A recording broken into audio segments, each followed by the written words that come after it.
السلام عليكم البنات، مرحبا بكم معايا. مرحبا بجميع البنات اللي كيتواصلوا معايا. مرحبا ببنات رجال الله، بنات الجواد، بنات المجمع. عواشركم مبروكه بالصحه والسلامه وبكل ما تمنيتوا ان شاء الله، وربي ما يخيب حتى شي وحده فيكم. كنقول لكم شكرا جزيلا، وكنقول لكم راكم في القلب وراكم اختي في البال. ودائما كنتمنى ان التواصل الروحاني بيناتنا يدوم ان شاء الله الى الابد. كنقول لكم حباباتي، هاد الفال وهاد الحساب حساب عاشوراء عيشور هذا يا البنات. لا اله الا الله سيدنا محمد رسول الله. كنقول لكم هاد الفال خصصناه البنات اللي كيطلبوا مني بزاف ديال الطلبات في التعاليق. طلبتوا مني انني نحط لكم الفال ديال عاشوراء. بيان سور ما غاديش ننساكم من هذه القراءه لان وقتها هذه الحمد لله وايامها هذه. مرحبا بجميع البنات اللي كيتواصلوا معايا سواء عبر الخاص او لا عبر القناه. مرحبا بالبنات السمرات الحنطيات وحتى البيضات. كنقول لكم ديروا النيه، دمروا نيتكم على الحاجه اللي بغيتوا توصلوها او لا تعرفوها. الصلاه على الرسول صلى الله عليه وسلم جد مهمه في التعاليق. وبالنسبه للقراءه الخاصه كنخلي لكم الرقم ديالي في العنوان ديال الفيديو. ونبداو الفال والقراءه مع البنت السمرة حبيبتي. ديري لايك لا فيديو ونشوفوا حسابك اش غيقول لك معانا في هذا الفال وفي هذا الحساب. ولا اله الا الله سيدنا محمد رسول الله يا البنات السمرات. لا اله الا الله. السمره مالكي مزيره، قلبك على عتبه جديده، قلبك على التحوال. غتحولي من هذه العتبه اللي انت ساكنه فيها حاليا. عندك قش جديد مازال يدخل، وياتيك الله بالرجل السمر عريض الكتاف الطويل، ياتيك به الله كمعرفه جديده في حياتك كانسان. غادي يا اما غادي ترجعي ليه الا كان الغيار، او لا هذا الانسان وجه جديد اي نعم عليك الله به. غادي يكون ولد الناس، يشوف لك الفرح للزهر.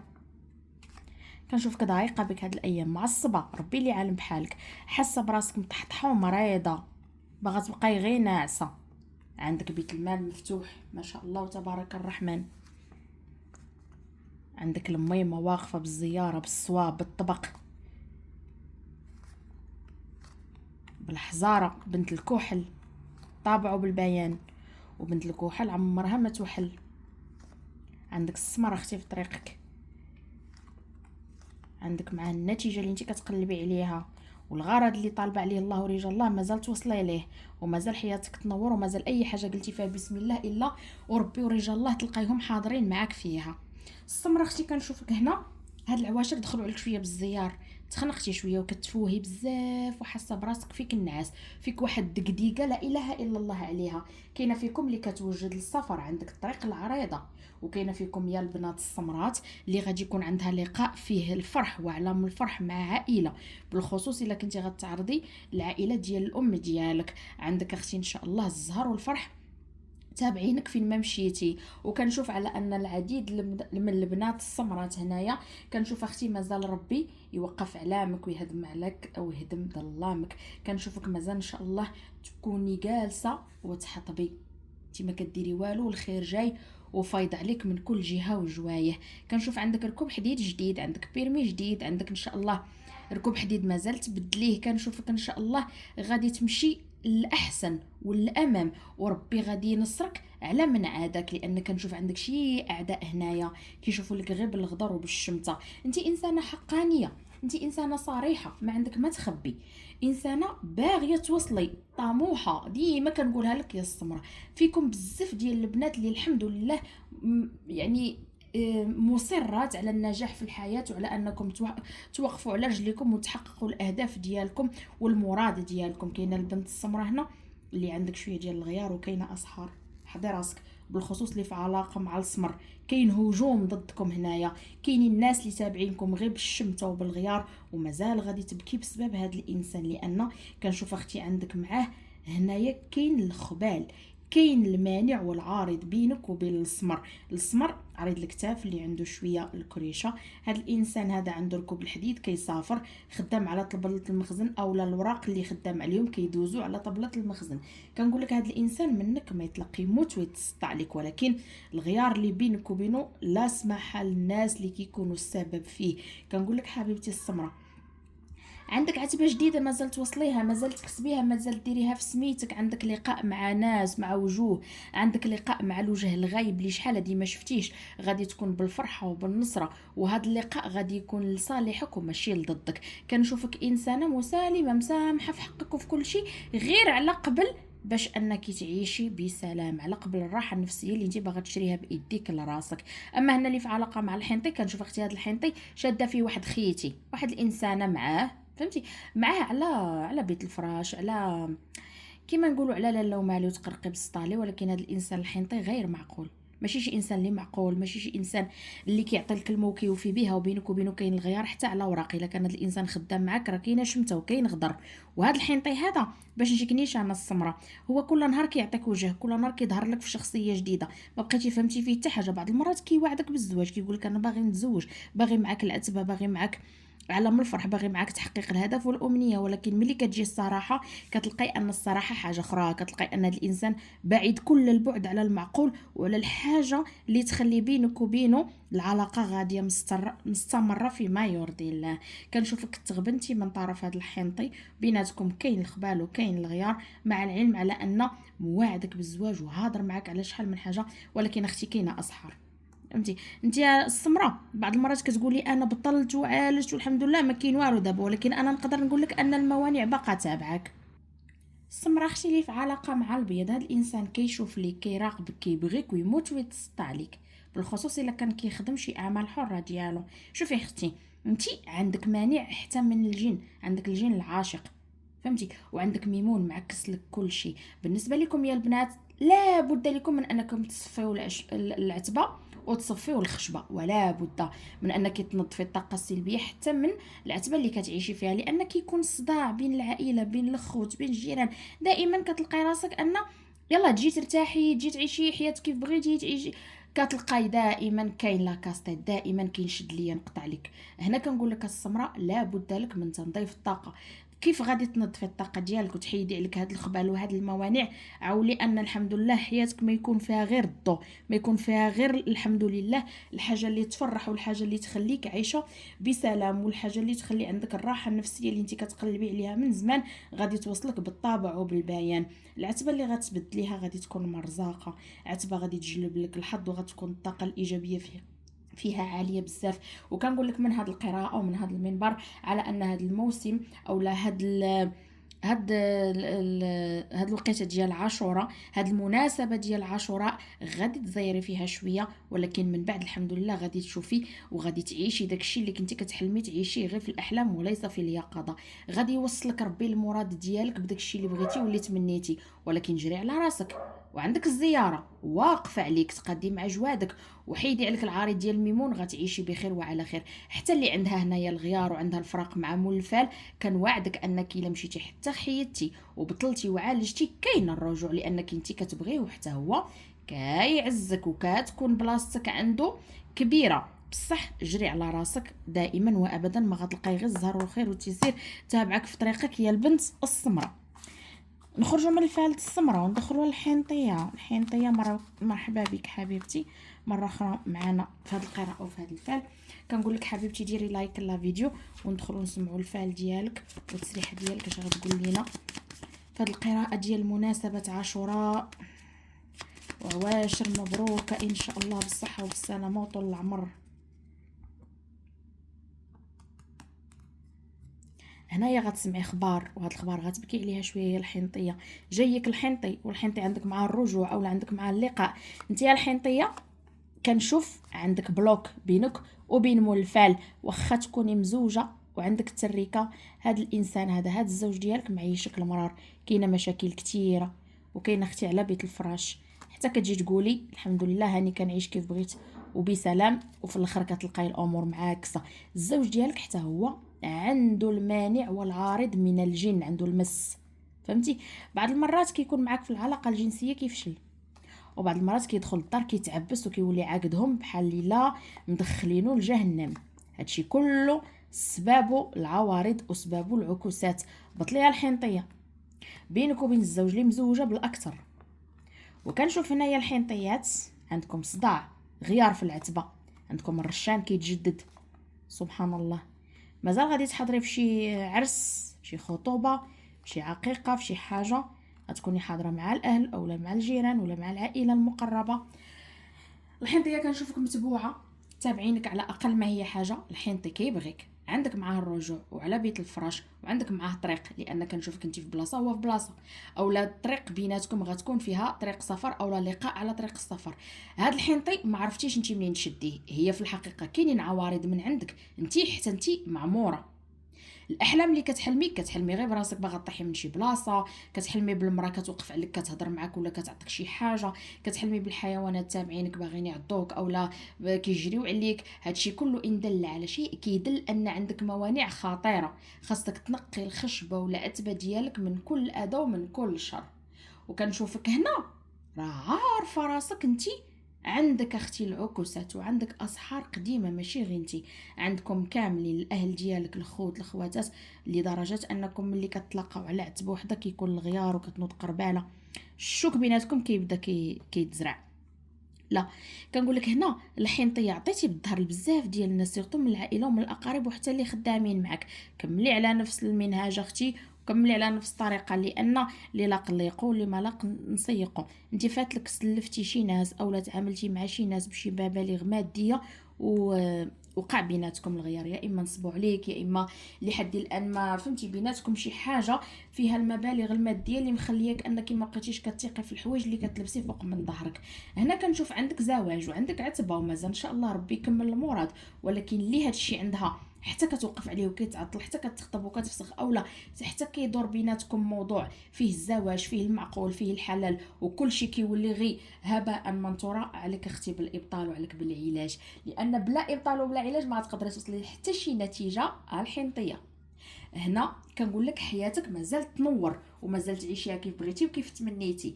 ان شاء الله ربي غادي يوقف علامك وربي غادي يوقف معاك اليوم وغدا، ولكن اللي عليك ديريه والكمال على الله وعلى رجال الله.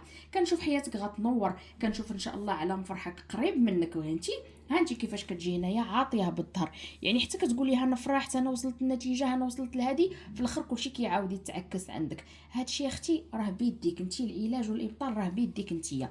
الحل عندك لو فات انك تبداي تحيدي عليك العكوسات والعوارض والخبالات، راه ربي ما غاديش يخليك.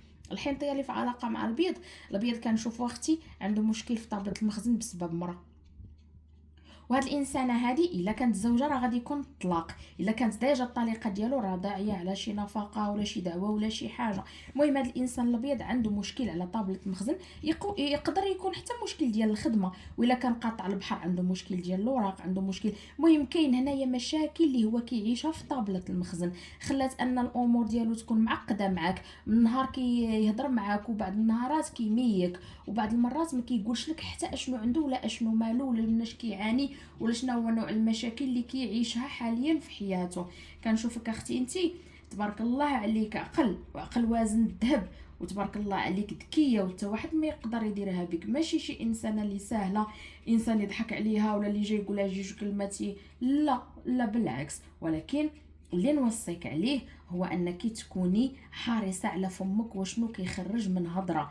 ما تهضريش على مخططات حياتك، ما تقوليش فلان غيخطبني، ما تقوليش جاتني خدمه، ما تقوليش عندي دار، ما تقوليش عندي فلوس، ما تقولي حتى شي حاجه من هادشي.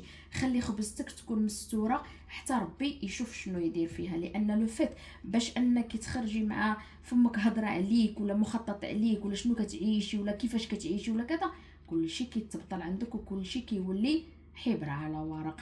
هنا كنشوف السمر عاطيك بالظهر، بينك وبينه كاين تباعد، لان السمر كنشوف اختي كان بيناتكم وعد على زواج، ولكن حاليا كنشوفو حتى هو عنده اسحار من طرف انسانه داخله في حياته كطرف ثلاثي بيناتكم. السمر حنين قلبه كبير، ولكن هذا المشكل هو اللي كتعاني معاه منه. ما بغاش يعطيك اختي النيه وما بغاش يعطيك الوجه، ديما عاطيك غير الصده. بصح ان شاء الله كما قلت لك راه كيكونوا عوارض، هيا عوارض كتوقف بينك وبين هذا الانسان السمر لدرجه كتخلي المشاكل بيناتكم عاد ما كتزيد تولد وعاد ما كتزيد طول. هذا الانسان هذا يقدر يكون كيدي بلاصه خدام على حاجه داخل خارجه، خدام على كليان داخل خارج، ولكن انت كنشوفك اختي مليتي وانت متاكده مليون في المية انك عندك عارض ديال الزواج. وعندك اختي بعض المرات كتكوني ناعسه وكتحلمي بالراجل اللي كيجي كيبغي يمارس معاك الجنس. حطي راسك الحنطيه. بزاف ديال البنات اللي مشيتو درتو اسباب وعلاجات عند الفقهاء ولا عند شواوف ولا شي حاجه، بصح حتى حاجه ما صدقات، وليتو كتقولوا عمرني ندير شي حاجه. لا، ما نديرها الشيطانيه ولكن الربانيه. ولا بد الا ما كانش عندك علاج رباني محض، انا ما نقدرش نوعدك نقول لك عندك نتيجه وعندك شفاء وعندك هذا، ما نقدرش حبيبتي نقولها لك. بصح اللي نقدر نقول لك ان بالعزيمه وبالثقه في الله وفي رجال الله كل شيء غادي يقضيه الله، وامورك مازال تسرح ومازال تمشي لقدام ومازال تعيشيها كيف بغيتي وكيف تمنيتي. الحنطيه اختي حضي راسك، لان الاغلبيه ديال العلاقات اللي انت حاليا فيها كيكون اساس السبب ديالها هو بيت الفراش. باغينك غير على الفساد، باغينك غير على بيت الفراش. هنا كنشوف الحنطيق قريب منك باغيك، ولكن السبب هو العلاج والابطال اللي بينك وبينه من اسحار ومن عكوسات مازال يكون لك، ومازال يكون بيت الزواج بيناتكم، ومازال ان شاء الله طريقك تنور، ومازال هاد عاشوره توقف عليك بالزياره وبالصواب ديال رجال الله. غادي تطبقيه وغادي تعيشي حياتك كيف بغيتي وكيف تمنيتي بجهد الله ورجال الله طالعين في هذا الحساب وفي هذه النوبه يا البنت الحنطيه. البيضه اختي مرحبا بك، ديري لايك لا فيديو ودخلي نسمعي التسريحه والتفريشه ديالك. اش غتقول لنا في هذه القراءه؟ ولا اله الا الله سيدنا محمد رسول الله خير الكلام.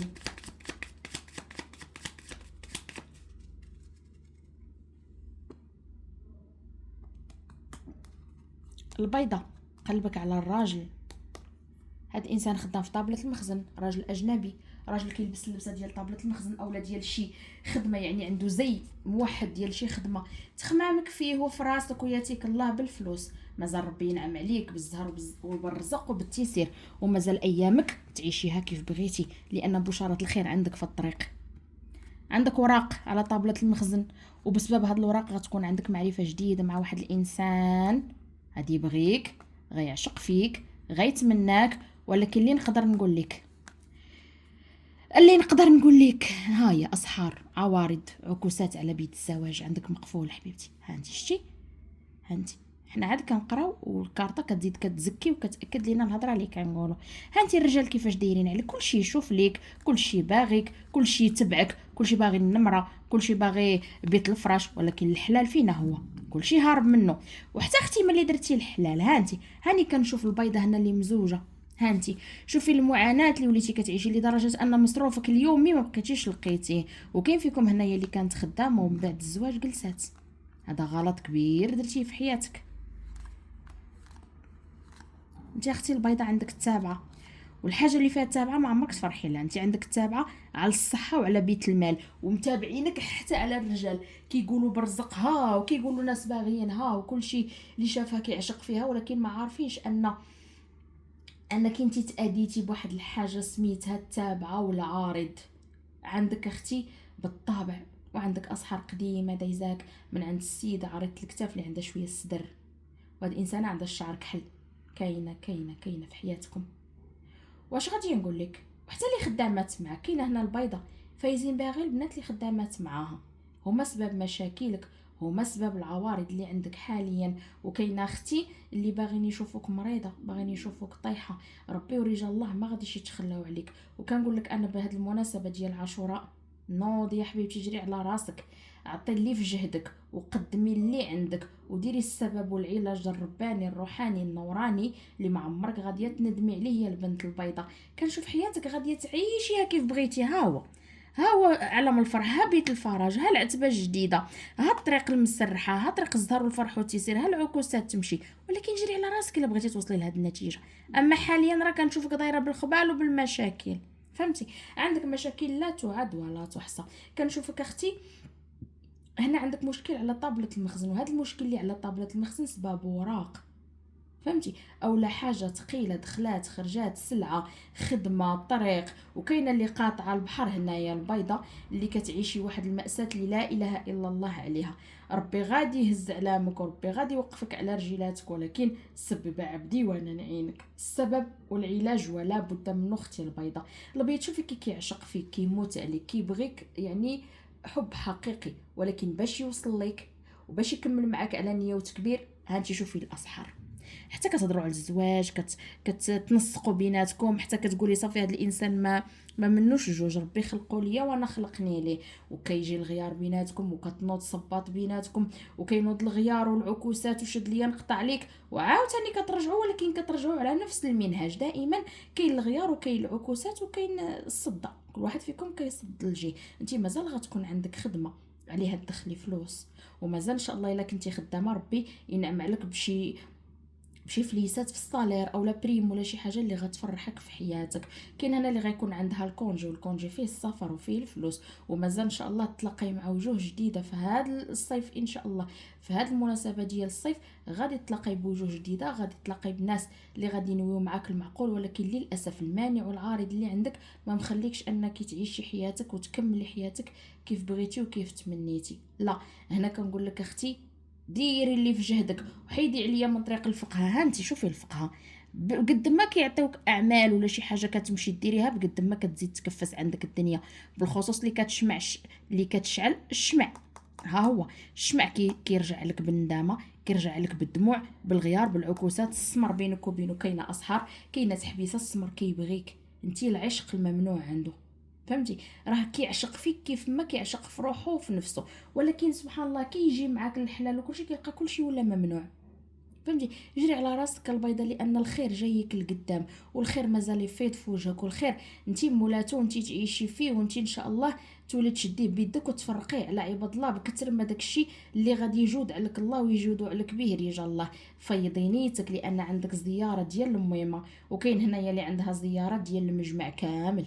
في هذه المناسبه ديال عاشوراء كاينه اللي عندها الزياره اولا الصواب ديال السبتيين. ما تنسوش يا البنات. وكاينه فيكم هنا اللي كادير البليه، وكاينه فيكم هنا اللي تغدرات من طرف الصحابات حتى قالت باركه راني شبعت وراني قنعت. كنصحك نصيحه انك ما تثقي في حتى شي بشر لحد الان. اما الحنطي هذا انسان فاسد، عطيها للزهو لالا ومالي، انسان كيدير البليه، عنده اختي عكوسات، عنده شي مشكل على ركوب الحديد او لا على فلوس، عنده اختي البلوك بينك وبينه على التليفون. الحنطه طاقته السلبيه خطيره. هذا الانسان تا هو ملي كيوصلوا العواشر كيتقلب عليك وكيولي بينك وبينه صداع ناري. فهمتي؟ شي حاجه اللي ما نقولش لك، لان تا هو البرج ديالو متقلب. البيضه اختي حاولي تستري رزقك، ما بغيتش شي واحد يعرف انك عندك المال. وحتى هذه المناسبه ديال عاشوراء لانك يعشر فيها الانسان، وهذه يعني فهمتي هذه يعني ركن من اركان الاسلام اللي هي الزكاه، ولكن بعيدا عن الانظار. فهمتي؟ لان علاش لفيت ان بنادم كيعرفك بالفلوس ولا عندك شي مدخول رزيق ولا كذا، كلشي كيولي طامع فيك، لا رجال ولا نساء، لا عائله ولا اصدقاء. اوكي؟ انت زياره الميمه وطبق الميمه وحزاره الميمه ولا بد منها. عندك اختي محلات ومحلات معموره، وعندك سلاطين، عندك في الخشبه وفي العتبه، تقادي معاهم، عطي صواباتك، حيدي عليك هذا الخبال وحيدي عليك طريق الفقهاء. ما غادي خصك حتى خير، مازال تربحي وتنالي، ومازال يجي الله يطبعوا لك الطابع الكبير. كان هذا حسابكم يا البنات بالفال ديال عاشوراء. برك ابشركم مره اخرى، ونتلاقاو في قراءه جديده ان شاء الله، وبسلام عليكم.